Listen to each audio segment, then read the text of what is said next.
할렐루야. 안녕하세요, 여러분.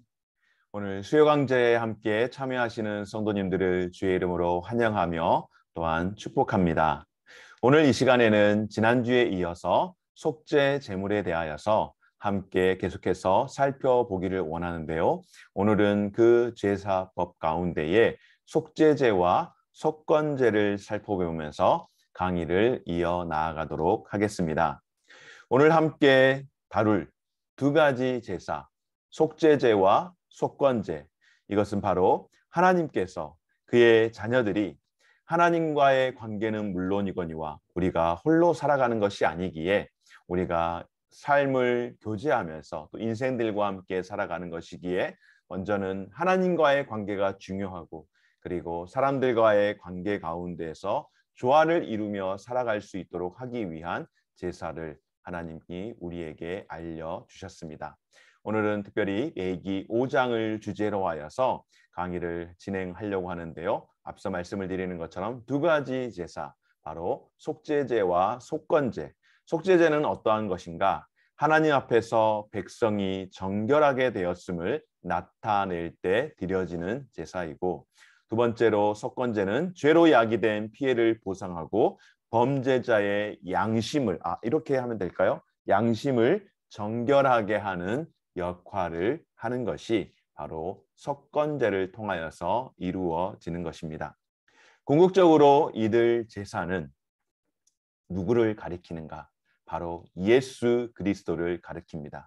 예수 그리스도 앞으로, 예수 그리스도를 통하여 하나님 앞에 정결하게 나아가도록 하고, 때로 죄로 인하여서 우리의 마음 가운데에 있는 이 양심의 법을 울리게 하고, 또 피해를 입힌 자들에게 보상을 하게 하는 것, 이 모든 것이 예수 그리스도의 사역을 통하여서 우리의 마음을 더욱더 순전하게 하고 우리의 양심을 정결하게 할 뿐만 아니라 우리를 자유롭게 해서 궁극적으로 어떻게 하는 것인가?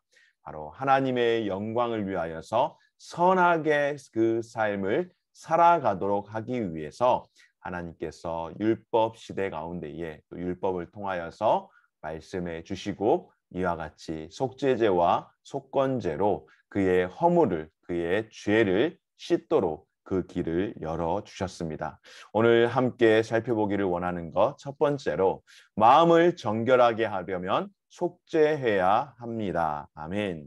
여러분, 그렇습니다. 이스라엘 백성은 죄로 불리는 것들에 대해서 세세한 목록을 하나님 앞에 받았습니다. 그러니까는 순차적으로 1, 2, 3, 4, 5, 6, 7, 8, 9, 10 이런 식으로 목록을 짜서 1번 뭐, 2번 뭐, 3번 뭐 이런 식으로 죄의 목록들을 그렇게 세세하게 받았다라고 하는 말씀입니다. 특히 고의로 저지른 죄에 대해서는 처벌이 굉장히 엄격했는데요. 이런 경우도 있습니다. 무엇인가 하면은 죄를 지었지만 시간이 지나서야 하나님의 율법을 어겼음을 깨닫는 경우, 여러분, 그럴 때 아마 우리의 일상생활 가운데도 분명히 있습니다. 이것은 먼 옛날 이스라엘 백성들에게만 해당되어지는 것이 아니라 바로 이 땅을 살아가면서 저와 여러분들, 일상을 살아가고 있는 우리에게도 이런 경우의 수가 굉장히 많이 있고, 또 특별히 아까 제가 말씀을 드린 것처럼 죄를 지었으나 그때는 죄인 줄 몰랐는데 지나고 보니 어떻게 지났을까요? 내가 예수를 믿고 보니 지난날의 과거에 하나님 앞에 했던 그런 나의 모든 행동들이 큰 죄가 되었다라고 하는 것. 뒤늦게 신앙의 소리를 통하여서, 양심의 소리를 통하여서 알게 되었을 때, 그럴 때에는 어떻게 해야 할까? 죄는 심각한 것이기에 부지 중에 지은 죄라도 사람을 더럽힐 수 있다라고 하는 것을 오늘 이 말씀을 통하여서 우리가 깨닫게 되었으니, 그러니 이 죄에 대해서는 확실하게 다루어야 한다라고 하나님께서 율법을 통하여서 말씀해 주셨습니다. 이 시간 먼저 이스라엘 백성에게 속죄제는 고의 없이 저지른 죄들을 해결하기 위한 수단으로 사용이 되었습니다. 특별히 레위기 5장, 오늘 레위기 5장 전장을 함께 살피면서 우리가 하나님께서 속죄제와 속건제를 주신 이유를 함께 살펴보기를 원하는데, 먼저 부지 중에 지은 네 가지 죄에 대해서 하나님께서 어떻게 다루시는지를 함께 살펴보기를 원합니다. 오늘은 레위기 5장 전장을 다루기에 말씀을 조금 많이 읽을 예정입니다. 만일 누구든지 저주하는 소리를 듣고서도 증인이 되어 그가 본 것이나 알고 있는 것을 알리지 아니하면 그는 자기의 죄를 져야 할 것이요 그 허물이 그에게로 돌아갈 것이며 만일 누구든지 부정한 것들 곧 부정한 들짐승의 사체나 부정한 가축의 사체나 부정한 곤충의 사체를 만졌으면 부주증이라도 할지라도 그 몸이 더러워져서 허물이 있을 것이요 만일 부지 중에 어떤 사람의 부정에 닿았는데 그 사람의 부정이 어떠한 부정이든지 그것을 깨달았을 때에는 허물이 있을 것이요 만일 누구든지 입술로 맹세하여 악한 일이든지 선한 일이든지 하리라고 함부로 말하면 그 사람이 함부로 말하여 맹세한 것이 무엇이든지 그가 깨닫지 못하다가 그것을 깨닫게 되었을 때는 그중 하나에게 그에게 허물이 있을 것이니. 아멘. 여러분 조금 복잡하시죠? 무슨 말씀인지 이해가 좀 되고 정리가 되셨습니까? 제가 좀 정리를 해드리면 여기에 나오는 이런 모든 죄들은 일반적인 범주에 속한 죄라고 할 수 있습니다. 그래서 이것을 세 가지 정도로 정리를 해볼 수가 있는데요. 첫째, 부자기의 죄. 그러니까 오늘 1절 말씀 가운데서 이야기하죠. 아까 1절에서 뭐라고 이야기했습니까? 누구든지 저주하는 소리를 듣고서도 증인이 되어 그가 본 것이나 알고 있는 것을 알리지 아니하면, 여러분 이거 굉장히 중요합니다. 법정에서 일부러 증거하지 않는 그것을 부자기의 죄라고 하시면서 하나님은 이것을 죄라고 합니다. 여러분, 법정 이야기하니까 우리는 별로 익숙하지 않지만은 우리 국회에서 보면은 국정감사를 해년마다 합니다. 해년마다 국정감사할 때에 자주 주위에 거슬리는 내용 중에 한 가지가 무엇인가 하면 증인, 여기에서 위증하면 당신 위증죄로 처벌받을 수 있습니다라고 그렇게 고지를 합니다. 소위 말해서 거짓말하지 말도록 하는 것이죠. 그러면은 위증죄로 그렇게 처벌받는 것을 피하기 위해서 어떻게 합니까? 말을 하지 않는 것입니다. 국정감사할 때 보면은 위증죄가 된다라는 것을 피하기 위해서, 그건 죄가 되니까. 그래서 어떻게 하는가? 기억이 나지 않습니다. 알고 있음에도 불구하고, 보았음에도 불구하고, 들었음에도 불구하고 그것을 증언하지 않는 것은 부자기의 죄라고 그렇게 이야기를 하는데, 요즘 우리 세상 법에서는 위증죄에 대해서만 처벌을 하는 것 같습니다. 그래서 내가 들었고 보았고 연락을 받았음에도 불구하고 내가 기억이 나지 않습니다. 누구에게 그런 이야기를 들었는지 생각이 나지 않습니다. 라고 하며 위기를 모면하는 그런 국정감사를 아마 여러분들 보신 적이 분명 있을 겁니다. 또 간혹 가다가는 정말로 위증으로 인하여서 고발을 당하는 그런 경우들도 보게 되어집니다. 하나님께서는 위증죄뿐만 아니라 이와 같이 분명 보았음에도 불구하고 들었음에도 불구하고 그것에 대해서 고지하지 않는 것조차도, 그러니까 훨씬 더 하나님이 엄격하게 율법의 잣대를 댔다라고 하는 것을 우리가 알 수가 있겠죠. 두 번째로는 우발적인 죄입니다. 동물이든 인간이든 부정한 대상을 만진 경우인데 이 부정의 정의가 무엇인가? 바로 시체나 동물의 사체나 심지어는 배설물들. 여러분, 이것이 왜 부정할까요? 성경에서 이것을 특히 죽은 것에 대해서 부정하다라고 이야기하는 것은, 죽은 것은 여러분 어떻습니까? 소망이 없습니다. 다시 회복할 가능성이 없습니다. 그래서 가장 부정한 것이 바로 시체를, 바로 사체를 부정하다라고 말씀을 하는데요. 우발적으로 이런 것들에 대인 경우, 그러니까 터치가 된 경우, 이런 모든 것들이 우발적인 죄임에도 불구하고 이것 또한 속죄죄의 대상이 되었다라고 하는 것입니다. 세 번째로는 충동적인 죄, 무엇일까요?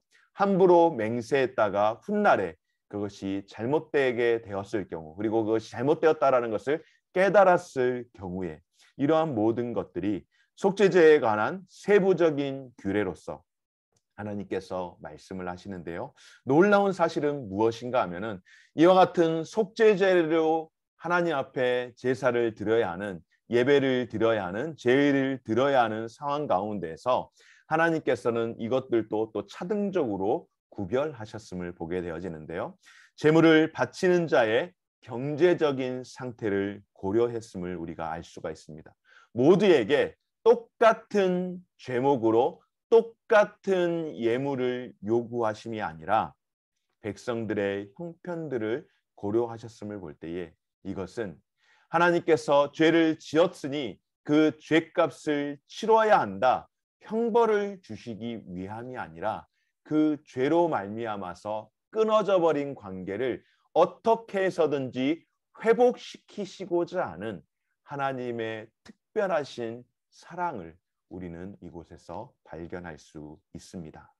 속죄제를 드릴 때에 어떻게 해야 하는지에 대해서 말씀을 하시는데요. 레위기 5장 5절에서 13절까지의 말씀입니다. 제가 조금 빠르게 읽어보겠습니다. 이 중 하나의 허물이 있을 때에는 아무 일에 잘못하였노라 자복하고 그 잘못으로 말미암아 여호와께 속죄제를 드리되 양떼의 암컷 어린 양이나 염소를 끌어다가 속죄제를 드릴 것이요 제사장은 그의 허물을 위하여 속죄할지니라. 만일 그의 힘이 어린 양을 바치는 데에 미치지 못하면 그가 지은 죄를 속죄하기 위하여 산비둘기 2마리나 집비둘기 새끼 2마리를 여호와께로 가져가되 하나는 속죄 제물을 삼고 하나는 번제물을 삼아 제사장에게로 가져갈 것이요 제사장은 그 속죄 제물을 먼저 드리되 그 머리를 목에서 비틀어 끊고 몸은 아주 쪼개지 말며 그 속건 제물의 피를 제단 곁에 뿌리고 그 남은 피는 제단 밑에 흘릴지니 이는 속죄제요. 그 다음 것은 규례대로 번제를 드릴지니 제사장이 그의 잘못을 위하여 속죄한즉 그가 사함을 받으리라. 만일 그의 손이 산비둘기 2마리나 집비둘기 2마리에도 미치지 못하면 그의 범죄로 말미암아 고운 가루 10분의 1 에바를 예물로 가져다가 속죄 제물로 드리되 이는 속죄 제물인 죄인즉 그 위에 기름을 붓지 말며 유향을 놓지 말고 그것을 제사장에게로 가져갈 것이요 제사장은 그것을 기념물로 한 움큼을 가져다가 제단 위 여호와의 화제물 위에서 불사를지니 이는 속죄제라. 제사장이 그가 이 중에서 하나를 범하여 얻은 허물을 인하여 위하여 속죄한즉 그가 사함을 받으리라. 그 나머지는 소제물 같이 제사장에게 돌릴지니. 아멘. 여러분, 보통 사람들은 암양이나 어떻게 한다고요? 여기 까만 글씨로 나와 있죠. 여호와께 속죄제를 드리되 양떼의 암컷 어린 양이나 염소를 끌어다가 속죄제를 드리는 겁니다. 이게 보편적으로 그러니까 생활 수준이 괜찮은 사람들은 이와 같이 어린 양 암컷을 가져다라가 여러분 잘 기억하십시오. 어떤 경우에는 수컷만 반드시 드려야 되는 경우가 있습니다. 그런데 속죄제는 암컷입니다. 이 암염소나 암양을 드리는 것입니다. 그러나 여러분 어떻습니까? 가난한 사람들, 소위 말해서 그것을 할 만한 힘이 되지 않는 사람들은 산비둘기나 집비둘기 2마리로 드릴 수가 있습니다. 이것은 조금 수고하면은 집비둘기는 없어도 산비둘기는 어떻게 해서든지 잡아서 사냥을 해서든 할 수 있는데 그보다 더 힘에 못 붙이는 사람들이 분명히 있을 것입니다. 고아든지 과부든지 사냥을 할 수 있는 그런 능력조차 되지 않는 사람들은 어떻습니까? 더 어려운 사람들은 기름이나 유향을 썩지 않은 고운 가루 제사를 통하여서 속죄제를 드리게 함으로써 하나님과의 관계에서 그 관계가 끊어지지 않도록 하나님 앞에서 모든 백성이 정결하도록 하나님께서 이와 같이 하심은 바로 하나님께서 범죄한 이스라엘 백성들에게 너희들 잘못했으니 끝났다, 단절되었다가 아니라 단절되어 버린 그 관계 가운데에서 어떻게 해서든지 부한 자나 어려운 자나 가난한 자나 모든 자들이 하나님과 다시금 관계가 회복되는 정결 예식을 행할 수 있도록 이와 같이 속죄제를 우리에게 허락하여 주신 줄 믿습니다.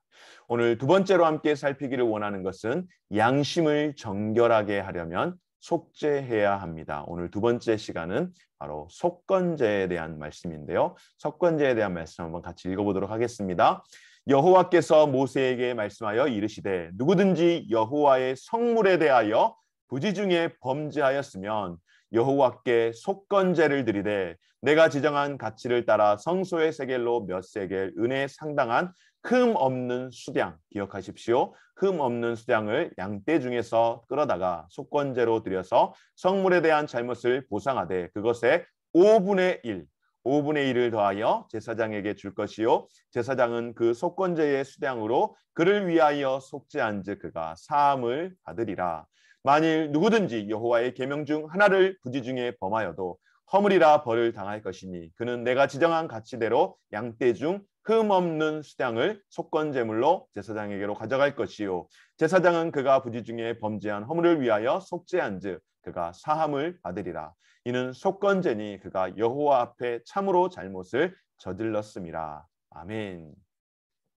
하나님께서 속건제의 보상에 필요한 것도 역시 구체적으로 제시를 하는데요. 정리를 한번 해보겠습니다. 첫째로 여러분 무엇입니까? 여호와의 성물을 잘못 사용하였을 때에 하나님께 드려져야 할 것, 하나님께 바쳐야 할 것, 우리가 드리는 헌금, 11조나 여러 가지 많은 것들 뿐만 아니라 하나님의 것이라고 구별되어지는 것에 대해서 잘못 사용되어졌을 때에 속건제를 드리는 것입니다.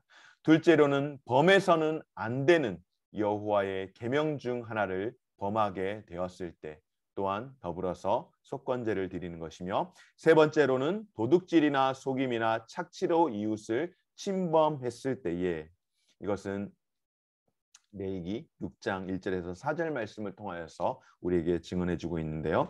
여기에 해당하는 것은 무엇인가 하면은 거짓 맹세를 하거나 보증을 위해서 주어진 물건을 되돌려 주지 않거나 그러니까 보증 설 때에 뭐 어떤 물건들을 놓고 담보 잡혀서 그렇게 할 수 있지 않습니까? 그리고 다시 그것들을 갚았을 때 이것을 돌려줘야 하는데 그것을 돌려주지 않고 착취를 했을 때 혹은 이웃의 잃어버린 소유물을 줍고서도 거짓말을 했을 경우 특별히 이 경우는 목축을 하는 이스라엘 백성들이 이렇게 목축을 하는데 어디 지나가는데 누구 아는 사람의 집에 양이 홀로 떨어져 있는 겁니다. 그런데 그 양을 내버려 두면은 죽을 수가 있으니까 그 양을 데려온 겁니다. 그래서 내일 만날 수 있는 뭐 거리가 가까운 곳이 아니니까 내일 만날 수 있는 것이 아니라 다음에 언제 만나면 그때 줘야겠다라고 생각했는데 잊어버린 겁니다. 잊어버려서 그것을 넘어가게 되었을 때 그리고 훗날 한 1년 지났는데 그게 생각이 난 거예요.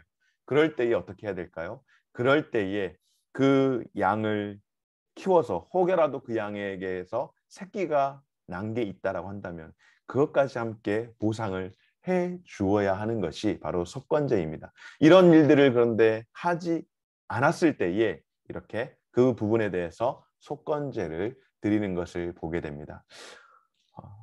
이 강의를 준비하면서 생각났던 건 아닌데 강의를 준비하면서는 제가 좀 다른 부분이 좀 생각이 났는데 제가 지난주에도 그런 말씀을 드린 것 같습니다. 몽골이나 이런 목축을 하는 곳에서는 간혹 가다가 그렇게 잃어버린 양들이 있는데 본인의 양은 아니지만은 대략 이 양이 어느 집의 양이겠구나라고 생각을 하던 것 같아요. 그래서 갖다 주려고 하는데 이게 뭐 하루 이틀 만에 갖다 줄 수 있는 게 아니라 해 바뀌어서 만나는 경우들도 있는 겁니다. 그래서 나중에 훗날 자초지종을 설명하고 그것을 갚아주기도 하고 심지어는 한 1년 지나면서 이것이 뭐 암양이었는지 암염소였는지 새끼를 베서 새끼를 낳습니다. 그러면 그 새끼까지 같이 해서 그리고 이웃에게 다시 되돌려주는 그런 문화를 보게 되었는데 아마 이들이 무슬림의 영향을 받다 보니까는 무슬림들도 이 구약의 말씀들은 어느 정도 채택을 하지 않습니까? 코란에.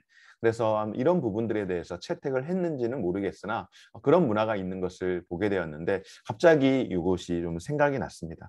저는 사실은 이 부분에서 어떤 생각이 났느냐면은 제 개인적인 경험을 조금 이야기를 좀 해보고 싶은 생각이 들었는데요. 먼저 속건제의 조건에 대해서 이 소유물을 줍고도 이 거짓말을 하는 경우 그러니까 거짓말을 했다라기보다는 돌려주지 않았던 경우에 대해서 제가 이 경우에 대해서 제가 기억을 한번 해보는데 저는 개인적으로 연필을 참 좋아합니다. 그래서 사무실에서 연필을 좀 자주 쓰는 편인데요. 연필이 그렇게 크지 않죠. 이렇게 짧은 연필인데 초등학교 시절로 제가 기억을 하는데 초등학교 시절에 학교에서 이제 청소를 하고 이제 먼지랑 이제 쓰레기를 다 모으고 나면은 뭐 자주는 아니지만은 가끔씩은 이런 정도의 아주 뭐 이렇게 큰 연필은 아니고 작은 연필이라든지 아니면 지우개 아주 작은 손톱만한 것 작은 것들 그런 것들이 바닥에 떨어져 있습니다. 이제 이미 이렇게 쓰레기와 함께 다 섞여 있기 때문에 그것을 다 쓸어다가 이제 쓰레기통에 버리고 그거는 폐기하는 것입니다. 청소를 하던 중에 한 이런 정도의 연필이나 또 이렇게 좀 지우개, 제가 쓰는 것보다 더 괜찮아 보이는 연필, 그보다 더 못한 것들을 전 썼었으니까요. 그런 연필과 지우개가 있어서 그것들을 그런 쓰레기고 사이에서 이렇게 쳐서 이렇게 정리를 해서 그걸 주워가지고 그걸 집에 와서 그걸 사용했던 적이 있습니다. 어찌 보면은 참 불행한 것이기도 하고 좀 안타까운 것이기도 한데, 제가 쓰고 있는 것보다 훨씬 더 상태가 좋은 것이었기에, 그리고 그것이 이미 버려진 상태였기에 아마 조금 더 좋았으면은 누군가 잃어버린 사람이 찾았겠죠. 혹 모르겠습니다. 잃어버렸는데 잃어버린지 모르고 찾지 않았을지도 모르겠습니다.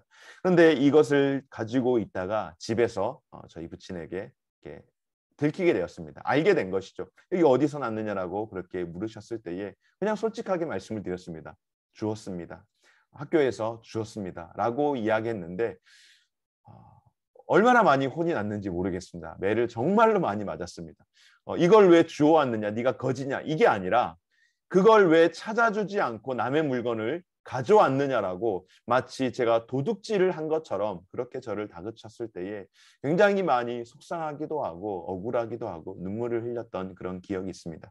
그런데 제가 이 말씀을 보면서 아마도 저희 부친께서, 이건 뭐 여담입니다마는 아마 이런 말씀들에 굉장히 꽂혀 있었던 내가 아니었던가. 그래서 이런 부분들에 대해서도 정직해야 된다라는 것을 가르쳐 주기 위해서 정말 필요 이상으로 그렇게 많이 혼을 내고 매질을 하지 않았을까 하는 생각이 이 말씀을 나누면서 들게 되었었습니다. 소유물을 주었는데 누가 찾지 않는 겁니다. 그렇다고 해서 그것이 내 것이 되어서는 안 된다라는 것을 하나님께서 말씀을 하시는 것이죠. 그래서 이 속건제의 조건은 속죄제보다 훨씬 더 까다로웠던 것을 볼 수가 있는데요. 어떻게 정리가 되어지는가? 첫째로 희생 제물로 유일하게 허용되는 동물은 흠없는 수량으로만 해야 했습니다. 여러분, 수량과 암량에 대해서 큰 차이는 수량이 훨씬 더 재산적 가치가 높다라고 하는 것입니다. 이해가 잘 안 되죠? 암양은 새끼를 낳는데 순양은 새끼도 못 낳는데 왜 이렇게 순양이 훨씬 더 가치가 높을까? 말 그대로 종족을 보존할 수 있는 그런 능력이 있기 때문에 순양이 훨씬 더 가치가 높은 겁니다. 그래서 더 가치가 높은 것을 하나님 앞에 드리도록 하신 것입니다. 둘째로, 죄인이 하나님의 소유물이든 이웃의 것이든 재정적인 손실을 가져왔을 때에 피해액의 5분의 1을 더 더해서 그렇게 갚도록, 그러니까 20%를 더 추가해서, 제가 요거 주워왔으면은 요거보다 20% 더해서 한 2만 원 정도, 이거에서 한 2만 원 정도의 연필로 더 좋은 것으로 갚도록 한 것은 아마 잃어버린 사람에 대해서 또 상처받은 타인에 대해서 다른 걸로 할 수 없지만은 그렇게 배상을 통하여서 그 상처를 회복할 수 있도록 하셨던 하나님의 특별한 계획하심과 섭리가 아니었나 생각을 해보게 되어집니다. 그렇습니다, 여러분. 속건제는 양심이 더럽혀졌을 때에 이것을 바로 잡으려고 하셨던 하나님의 방법입니다. 특히 금전 보상일 때 더더욱 그렇게 되어졌습니다. 이를 촉구하는 내용이 신약에서 예수님께서 계실 때에 있었던 큰 사건이 있는데요. 바로 예수님과 삭개오의 대화를 통하여서 삭개오가 그런 말을 하죠.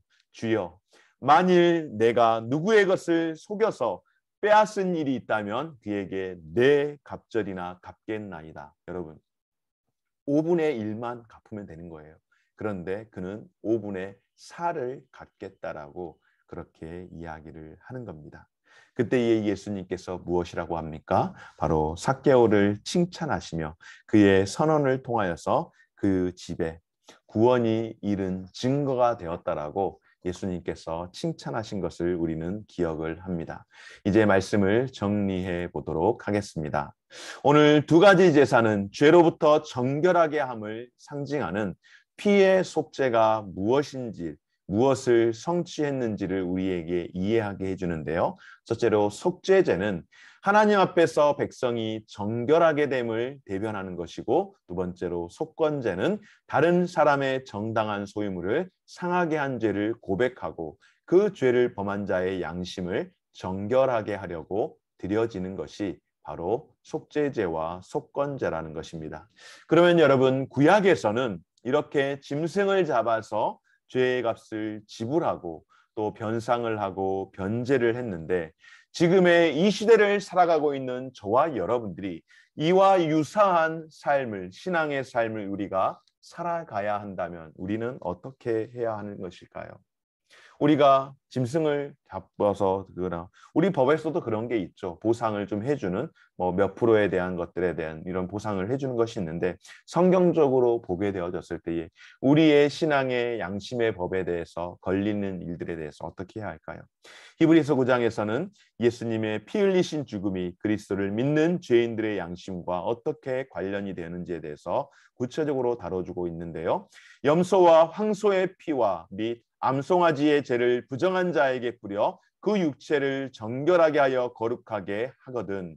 하물며, 그러니까 이 짐승을 통하여서도 그 육체를 회복시키는데, 하물며 영원하신 성령으로 말미암아 흠없는 자기를 하나님께 드린 그리스도의 피가 어찌 너희 양심을 죽은 행실에서 깨끗하게 하고 살아계신 하나님을 섬기게 하지 못하겠느냐. 아멘. 무슨 말씀일까요, 여러분?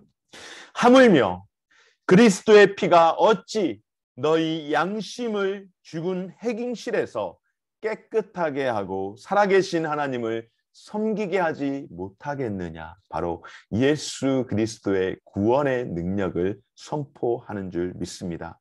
이스라엘 백성은 육체적으로 흠이 없는 동물을 바쳤지만 여러분 어떻습니까? 예수 그리스도께서는 흠이 없는 유일한 제물 인간으로 찾아오셔서 우리의 속죄를 위하여서 예수님께서 친히 대속물이 되어 주심으로 말미암아 우리의 온전한 구원을 이루시고 완성한 줄 믿습니다. 이것은 이스라엘 백성들의 희생 제사와는 비교할 수 없는, 그러니까 단순히 짐승을 바치는 것도 귀한 일이지만은 짐승을 바치는 것과는 비교할 수 없는 그런 위대한 놀라운 일인 줄 믿습니다. 그래서 우리는 이 놀라운 복음을 통하여 놀라운 구원의 지식을 얻게 됨을 믿으십시오. 여러분, 예수님의 정결케 하심을 믿으시기 바랍니다. 그리고 감사하십시다.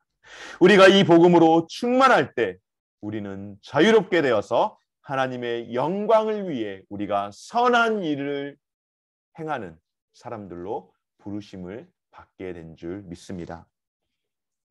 궁극적으로 속죄제와 속건제가 가리키는 것, 여러분 무엇이라고 초두에 말씀을 드렸습니까? 예수 그리스도. 속죄제와 속건제가 가리키는 대상은 곧 예수 그리스도라고 말씀을 드렸는데요. 예수 그리스도, 그분의 사역은 바로 저와 여러분, 우리의 마음을 순전하게 하고 우리의 양심을 깨끗하게 정결하게 할 뿐만 아니라 우리를 예수 그리스도로 말미암아서 우리를 자유롭게, 어디로부터요? 죄로부터 자유롭게 하셔서 하나님의 영광을 위하여서 저와 여러분들이 선한 행동을 하도록 그렇게 쓰임받고 우리를 부르신 줄 믿고, 부르신 그 부름 앞에 하나님 앞에 선한 제목으로 쓰임받는, 그렇게 사용되어지는 우리 모든 성도들 되어지시기를 주의 이름으로 축원합니다. 사랑하는 여러분, 예수 그리스도 앞으로 나와 믿음 안에서 자유함을 누리시기 바랍니다. 오늘 여기까지 함께 하겠습니다. 오늘 이 시간까지 함께 하신 여러분들께 또 감사와 수고를 전하며, 이제 다음 주 한 주간 하게 되면은 우리 하반기 수요 강좌는 마지막 강의를 하게 될 것 같습니다. 다음 주까지 빠지지 마시고 함께해서 이 구약 가운데에 특별히 출애굽기부터 시작하여서 다음에 신명기에 이르기까지 하나님의 그 구출하실, 하나님께서 택하신 그 백성들을 구출하고자 하시는 하나님의 그 선하신 계획을 함께 계속해서 배우고 도전해 갈 수 있는 시간 되기를 소망합니다. 오늘 이 시간까지 함께 해주신 여러분들께 감사를 드리며 평안한 밤 되시길 바랍니다. 감사합니다.